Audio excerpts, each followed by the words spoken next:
ദേശീയപാത ഉപ്പള കൈക്കമ്പയിൽ വാഹനാപകടം. ഒരു മീൻ ലോറിയിടിച്ച് മറ്റ് 2 മീൻ ലോറിയിലെ 3 പേർക്ക് ഗുരുതരമായി പരിക്കേറ്റു.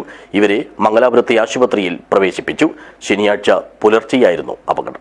ദിസ് ന്യൂസ് സ്പോൺസർഡ് ബൈ ഗുണമേന്മയോട് കൂടിയ ഉൽപ്പന്നങ്ങൾ മിതമായ നിരക്കിൽ Sreekrishna hardwares, MG road, Kasaragod. ശനിയാഴ്ച പുലർച്ചെ 4 മണിയോടെയായിരുന്നു അസാധാരണമായ അപകടം. മീൻ ലോറികളിലെ ജീവനക്കാരായ തമിഴ്നാട്, കർണാടക സ്വദേശികൾക്കാണ് പരിക്കേറ്റത്. ഇവരെ മംഗളൂരുവിലെ സ്വകാര്യ ആശുപത്രിയിൽ പ്രവേശിപ്പിച്ചു. സംഭവത്തിന്റെ തുടക്കം ഇങ്ങനെ: കാസർഗോഡ് ഭാഗത്തു നിന്നും മംഗളൂരുവിലേക്ക് പോവുകയായിരുന്ന മീൻ ലോറിയുടെ ടയർ പഞ്ചറായി.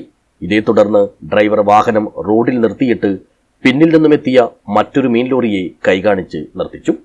ഈ 2 ലോറികളിലുമുണ്ടായിരുന്നവർ റോഡിൽ നിൽക്കവേ പിന്നാലെ എത്തിയ 3ാമത്തെ മീൻ ലോറി 3 പേരെയും ഇടിച്ചു തെറിപ്പിച്ച ശേഷം നിർത്തിയിട്ട മീൻ ലോറിയിലും ഇടിക്കുകയായിരുന്നു.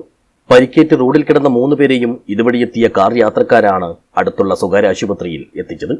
നില ഗുരുതരമായതിനാൽ ഇവിടുത്തെ പ്രാഥമിക ചികിത്സയ്ക്ക് ശേഷം 3 പേരെയും പിന്നീട് ആംബുലൻസിൽ മംഗളൂരുവിലെ ആശുപത്രിയിലേക്ക് മാറ്റുകയായിരുന്നു. News bureau, Uppala.